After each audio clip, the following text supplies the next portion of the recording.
Hey, everybody, welcome back to the podcast. You're listening to the longest running superhero role playing game on Earth. I'm your host, the Game Master, and in this one, we're talking about Doc Ock, Spider Man, The Thing, Captain America, the Masters of Evil, and just all sorts of stuff. But before we get into that, smash that like button, make sure you're subscribed, and as always, leave a comment. That helps us out with the YouTube algorithm, but also we love hearing from you guys. We have an awesome community here, and that's thanks to you. So thank you so much for being here. So the prologue to this one is just a recap of what came before. And there is, for anybody who doesn't know, there used to be a role playing game back in the 80s called Marvel Superheroes. It was made by TSR. And they put out these various adventure modules, that you could play. And in one of them, there are two Magnetos in that adventure. One of them is the real deal, and the other one is a robotic duplicate that was made by the Sentinels. And in that adventure, they say that this robot was created years ago and was somehow defeated. It's been offline this entire time, but slowly but surely, its self repair systems were healing it. But that process takes years, right? And so I was thinking about that. And I think that most people, when they play that game, they defeat the Magneto bot at the end of the adventure and just let it lay in the cave and they go their merry way. You know what I mean? So I thought, those repair systems might still be going. That'd be kind of cool to do a sequel to that adventure. And so that's what this was intended to be. So we said in the last game that the Magnetobot wakes up in the modern day, and it took that long for the self-healing stuff to work. And to be clear, he looks rough. He has massive battle damage from his encounter from the module, right?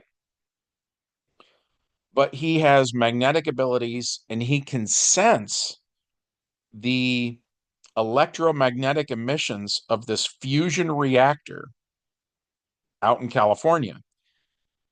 So he heads that way to see what is the source of this energy that he can detect, right?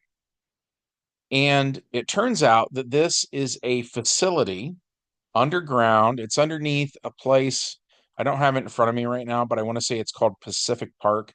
It's kind of like Coney Island, but for like the Los Angeles area instead of the New York City area, right?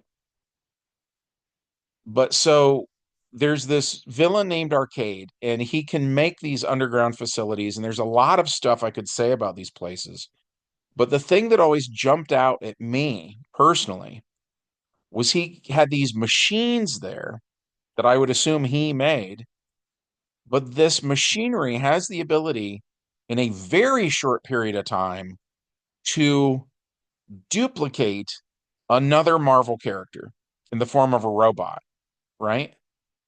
And to me, that always seemed like a massive problem that people were just glossing over. Um, so I've done stuff with that machinery in the past. And so in this particular adventure, we say the Magneto bot goes there and with its various electromagnetic abilities and in the old module where he first appeared, he could control the other robots that look like the Brotherhood of Evil Mutants, stuff like that. We said that he assumes control of the machinery in this underground complex and orders it to repair him. And it does. And when it's done with him, then he looks like classic Magneto. No more gaping holes or exposed wires or any of that. He looks human and, all that jazz.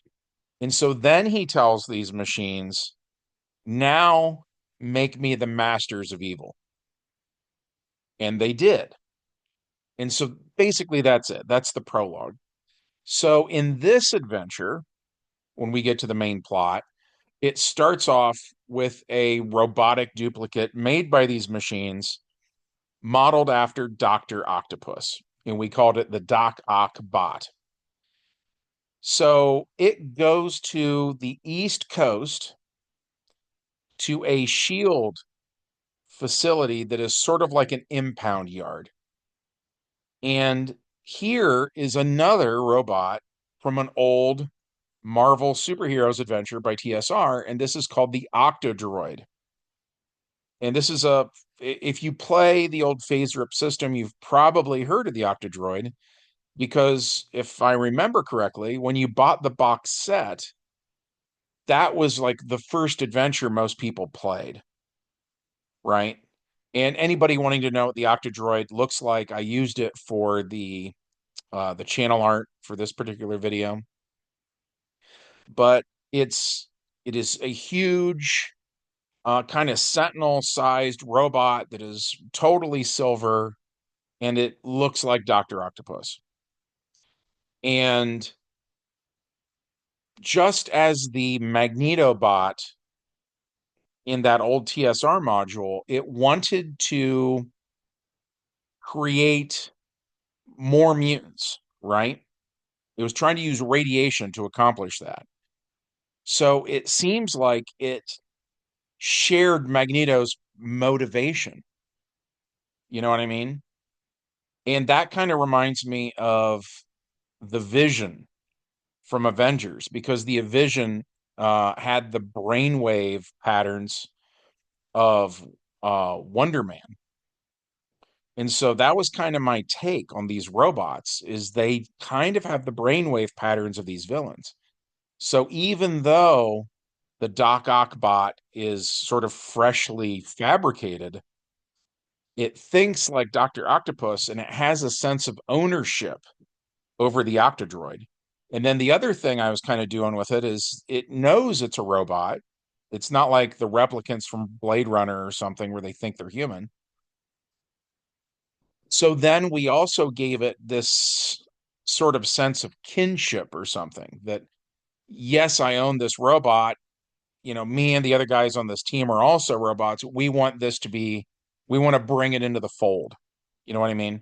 So the Doc Ox bots, um, motivation in this whole adventure is to just grab that Octodroid and take it back to the West Coast. And in order to do that, I decided to give him a vehicle. And as a brief aside, in real life, I've always collected the Superpowers collection by Kenner. Back in the 80s, Kenner was making these action figures for DC. And I had like the Hall of Justice and, you know, Superman and Batman and Wonder Woman. And I had the Batmobile and the Supermobile. And I loved that stuff. I thought that stuff was really, really fun. And that's one of my complaints, actually, with a lot of comic book stuff is, you know, certain things have gotten more sophisticated over the years, but they've lost the fun.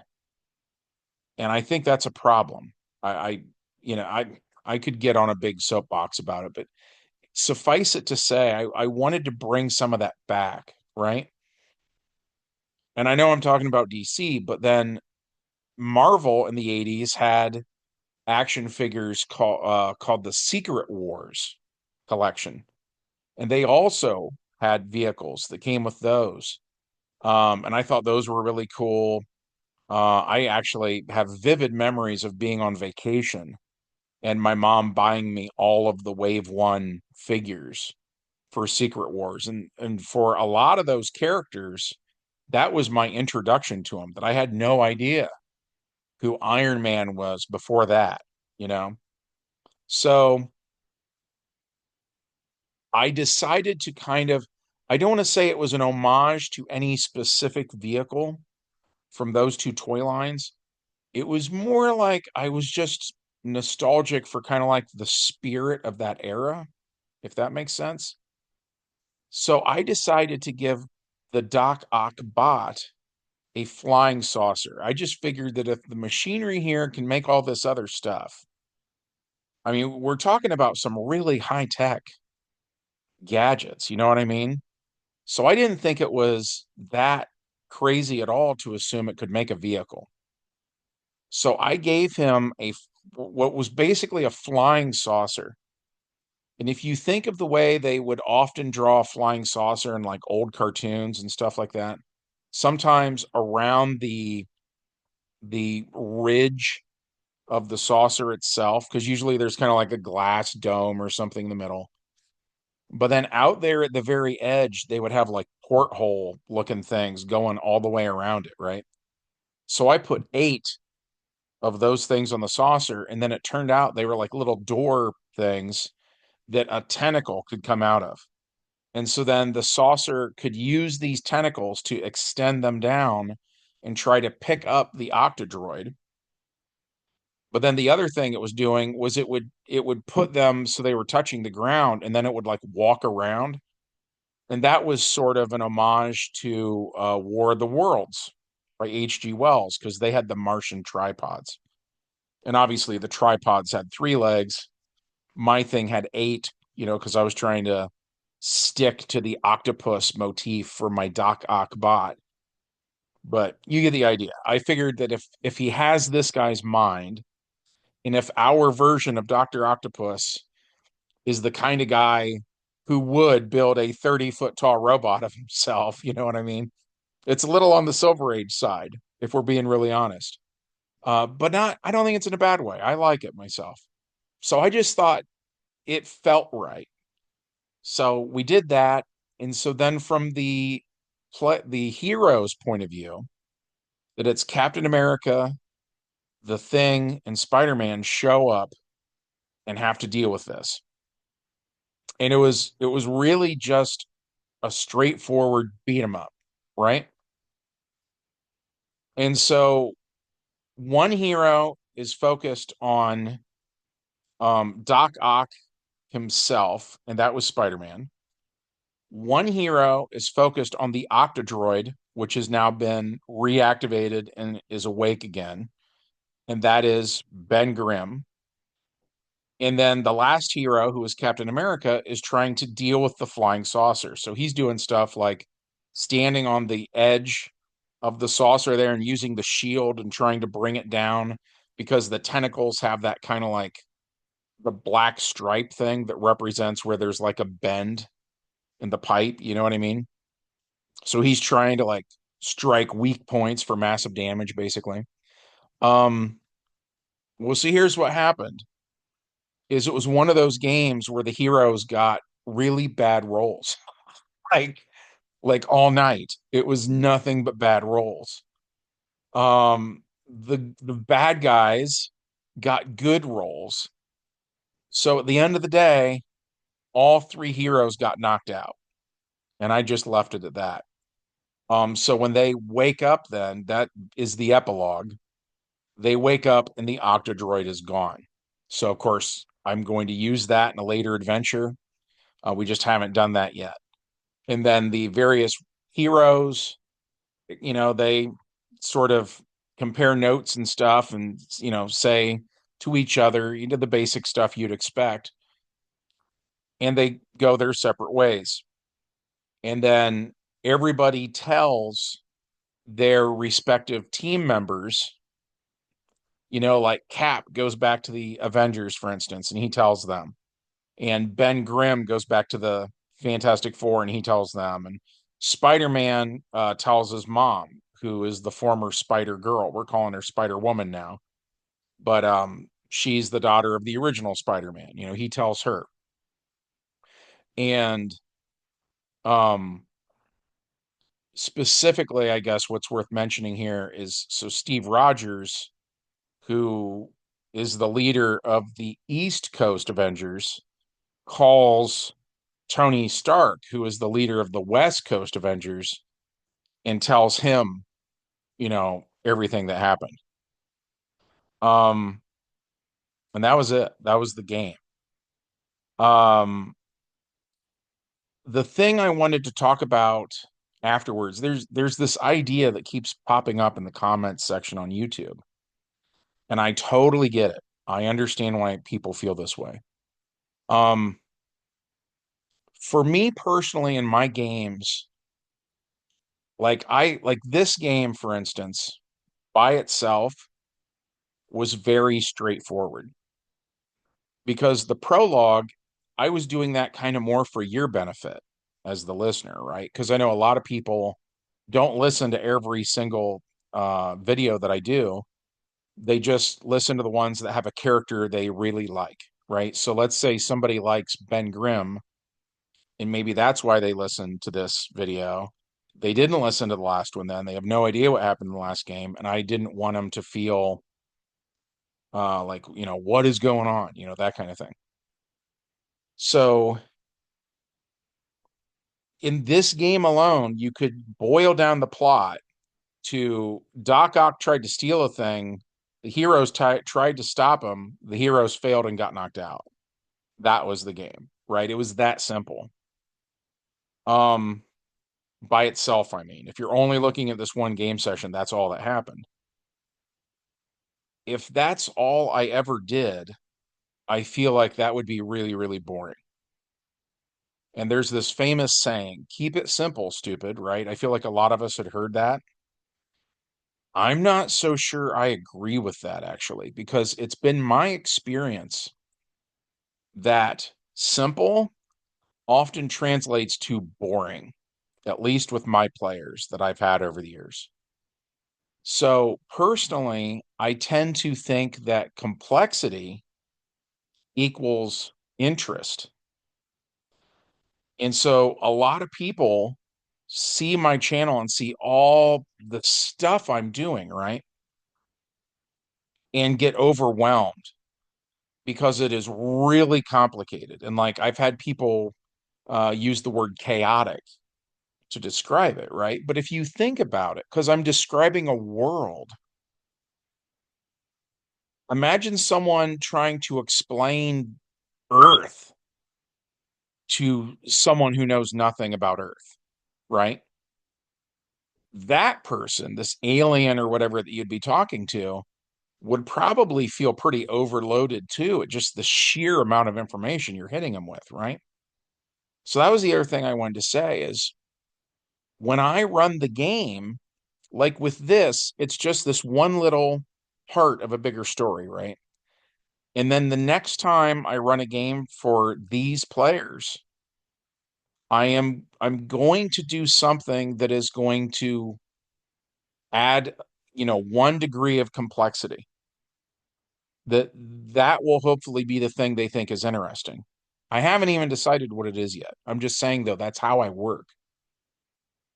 And then the game after that is going to have another step of complexity, right? And I'm going to take them on a journey of some sort.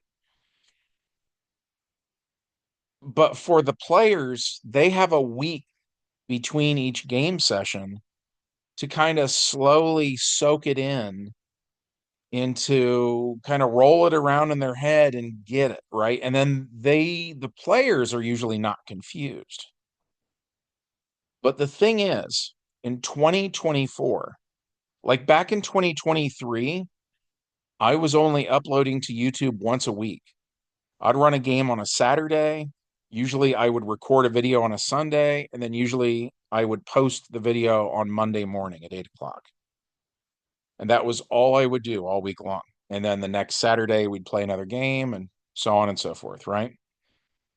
And I think that when I was doing that, the people listening to the channel at the time were able to follow along pretty easily, right? But then I had so many people asking me about the history of the game world. And I would mention a thing like, for instance, that Spider-Man is Peter Parker the second. And I'd have somebody say, well, hold on, what happened to Peter Parker the first? So I basically set aside all of 2024 to put out over 300 videos, right?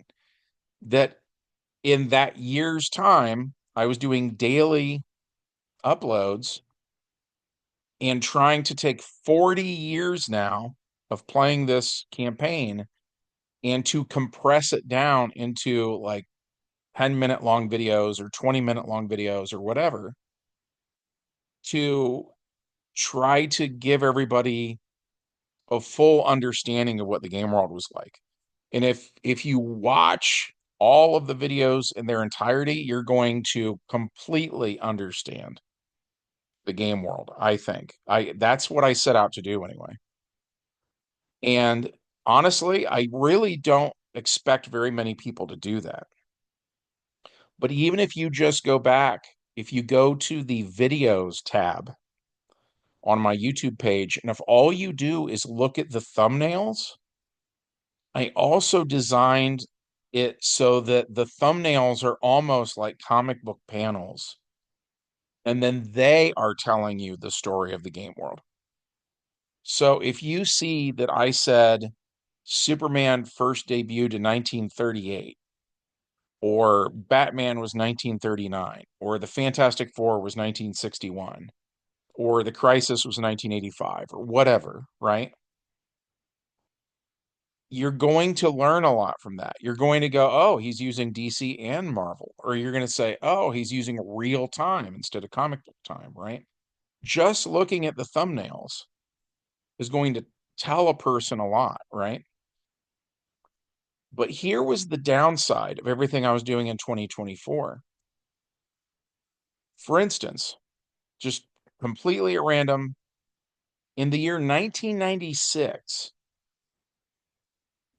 I was running the game almost daily, right? And we did so much in that year. And so when I was doing videos about what we did in 1996, I was literally taking like, you know, dozens and dozens of adventures and trying to compress all of that information down into a short video, right? And so a lot of the stuff that happened in those videos was, it seems like it was all over the place. And that goes back to that philosophy of simple is boring. And whether it's true or not, it seems that way to me. It's how I have done it for a long time, right? So at the time in 1996, nobody was confused. Everybody totally got what I was doing. I was taking them on this journey and it had twists and turns and so on and so forth. And I was giving the players plenty of time to soak it in. But the downside is the way we did stuff in 2024, I really wasn't giving you, the listener, time to soak anything in because I was doing these just video after video after video every day, sometimes about like wildly different subjects. You know what I mean? Um, so a lot of people have been confused and a lot of people have felt overwhelmed. And I totally get it, right? And so even my players right now, I have done some stuff that I can tell they need some time. That before I do too many twists and turns for the next curveball I throw their way, they need to kind of just soak in everything we've been doing recently and sort of get their second wind. And so one of the things I did with this game was I decided to make it really, really simple on purpose. So now I'm going to kind of contradict myself with that keep it simple, stupid thing. Because I feel like it's really rare to find a thing that is always true all of the time. I think there's always an exception to the rule. Well, not always. There's an exception to that rule. Um, you know what I mean, though, right? That um, in this case, I felt like they needed time to breathe, so I went easy on them with a really simplistic plot of Doc Ock steals a robot. The end. You know what I mean? That just gave those guys some more time to think about what's going on in the game, you know? And then the other half of that is now I'm also thinking of you guys, the listeners. and I'm giving you guys some room to breathe too. And I've had a lot of people tell me that they kind of need some simple stories for a change, you know? So we're going to do some of that. The other thing that's going on is my birthday is actually next week. And I'm trying to figure out what I want to do for my birthday. I have no idea. Um, I had a dear friend. He was my best friend, and his name was Dave. Sadly, he's no longer with us. He passed away back around 2010. But he invented what he called the birthday game. And his concept was that every gamer has something that they're really into that their friends don't like.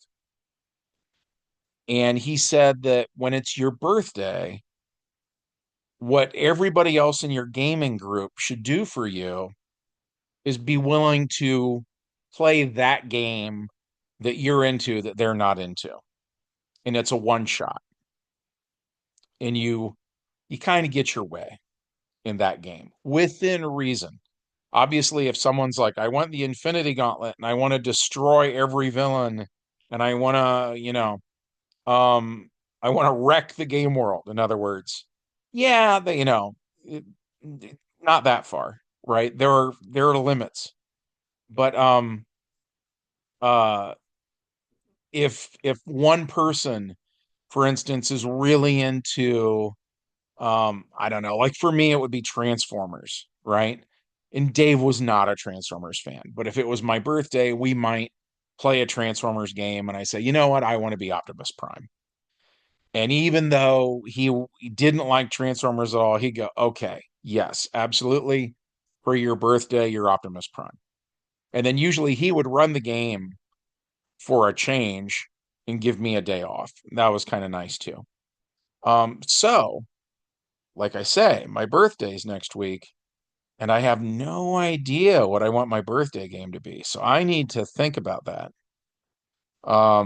I don't think I want to play Transformers right now because it hasn't really been that long since I did play Transformers last.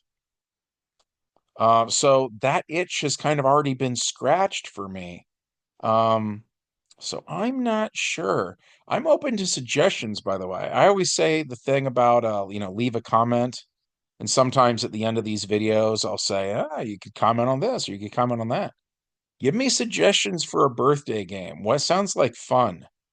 Something off the beaten path, right? Something weird, maybe.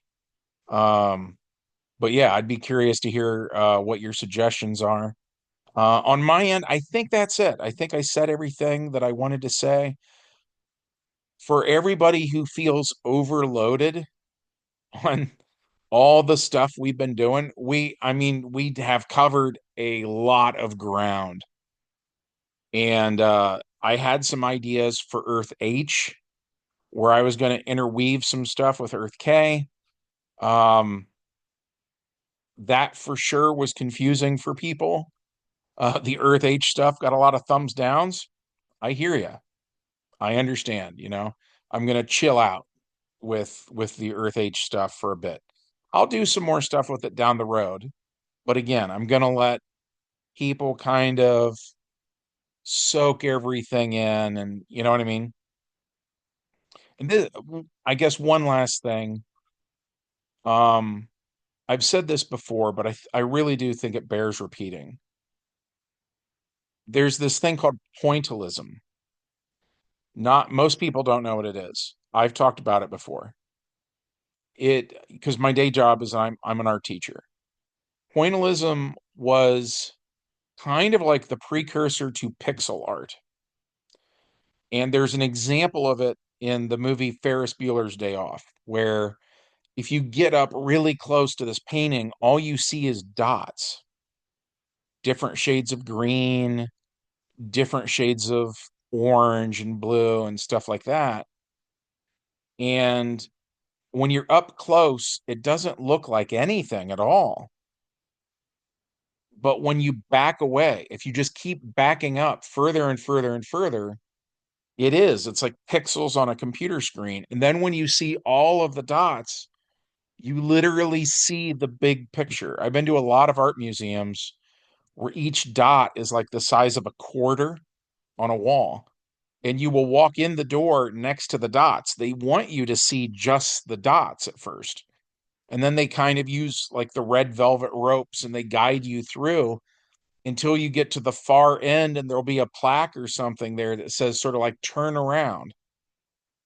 And you look over at that wall that had all those dots on it, and literally you now see the big picture, right?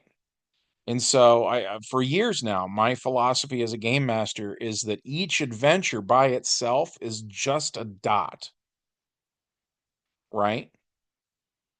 It's the game world itself is the big picture. So I hope that